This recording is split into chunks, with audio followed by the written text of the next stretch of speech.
120 North Johnson Street in Bay City, Michigan. I'm principal broker of a real estate agency called Bell Legacy Group based out of Freeland, Michigan.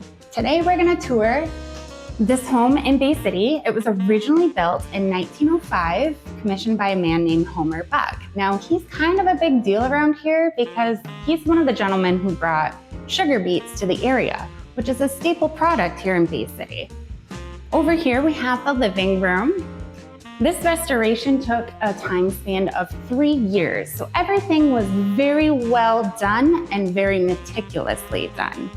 Now you'll see that the floor is white oak, and then all of the paneling is quarter stone oak as well. We have some original brass fixtures with sconces over here. The chandelier is not original to the house, but it gives a beautiful and elegant modern touch. And I'll take you into the office. Now the white oak floors do continue throughout the entryway and the quarter stone paneling as well. And then you come into here, this is the front office. You have your pocket sliding doors, which are solid wood, original to the 1900s. We have a marble fireplace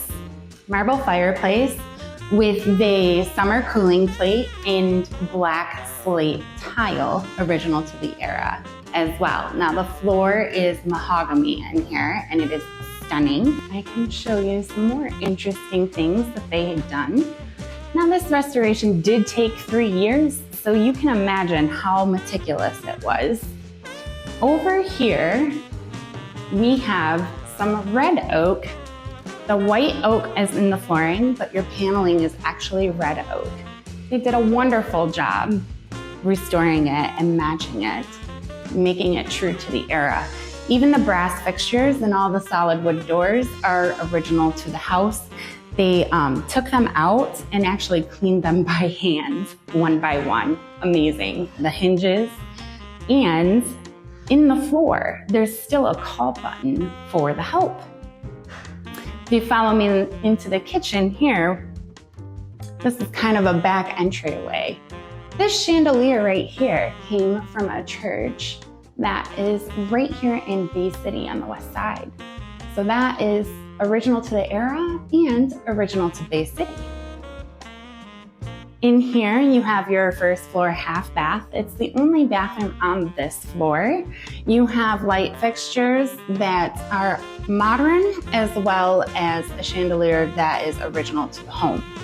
The tile that you see, the decorative tile that you see, is original to the early 1900s and was shipped in just to make that nice historical touch.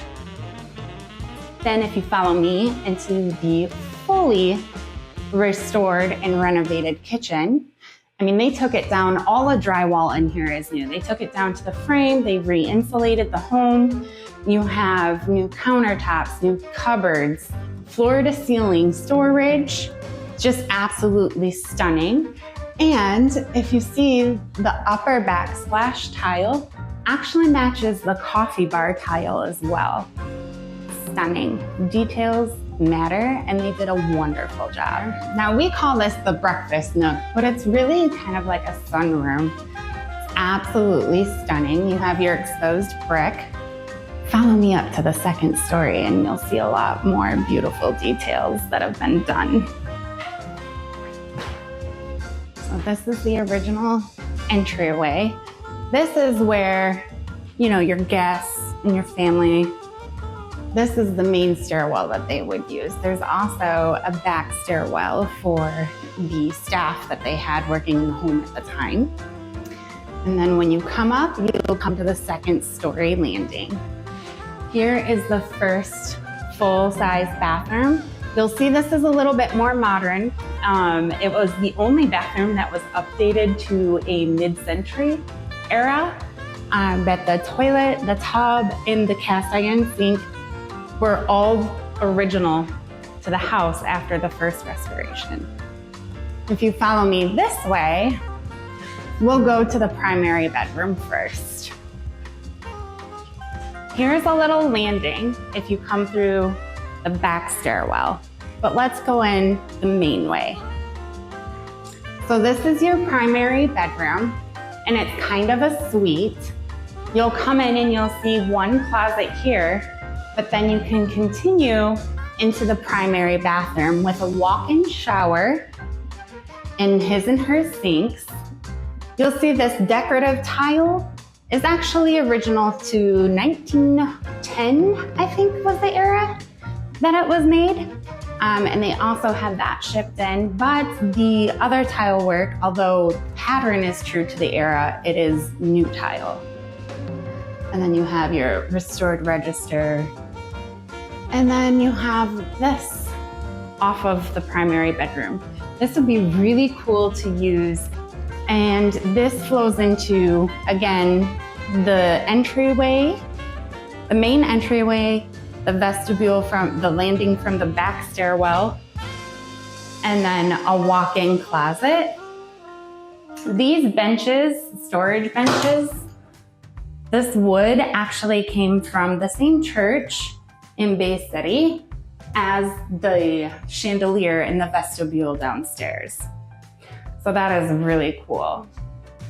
And then we have our back stairway upstairs to the third story.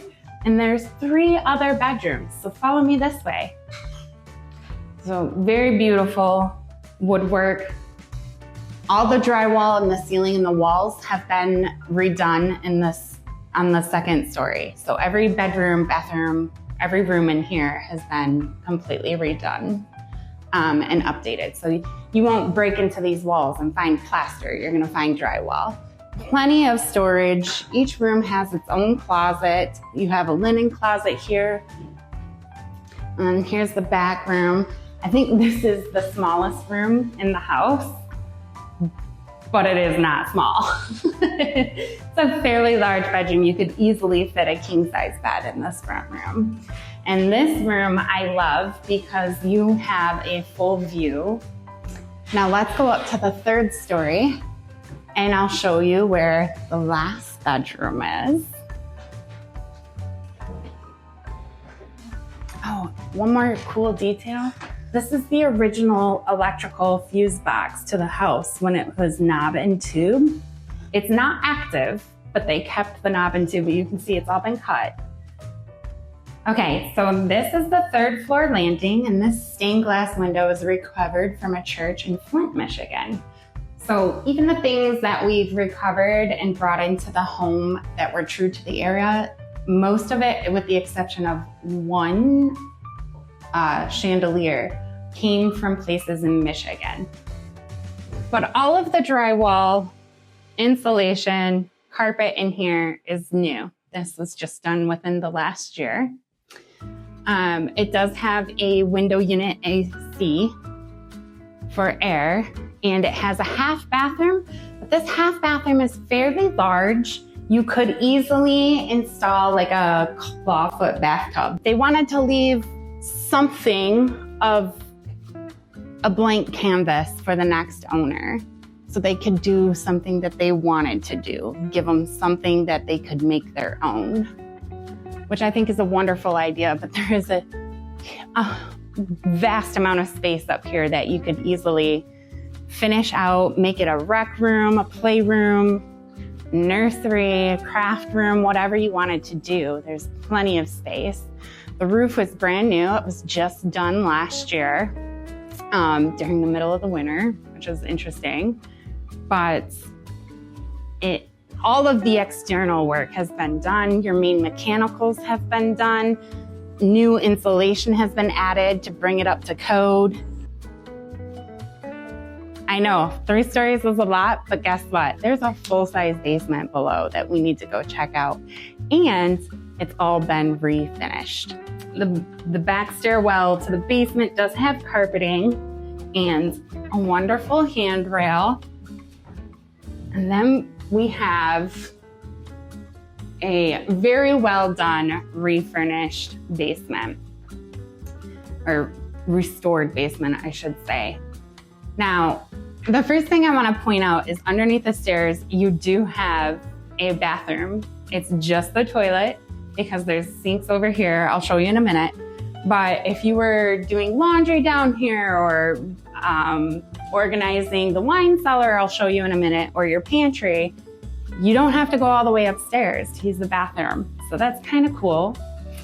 A lot of the countertops that you'll see in here are actually from a bowling alley here in Michigan, but true to the era. So this is the restored laundry room. They added in countertops all the way around. They tiled some of it. You'll see bits and pieces of exposed brick that I think is really cool, kind of brings it back to its original glory. But you'll also see some very nicely done modern tile work as well. This soaking tub was original to the house. You have a brand new water heater, brand new plumbing, brand new electrical, very clean basement for a home that was originally built in 1905. So this is the laundry room. This is the landing where we came in. And then if we come over here, you have another open space and 3 rooms.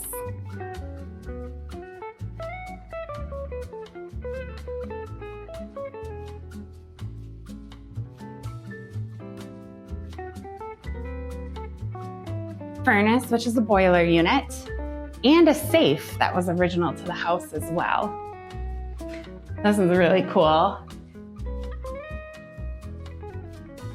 And then you have my second favorite room in the whole house, the wine cellar. It's pretty temperature controlled in here.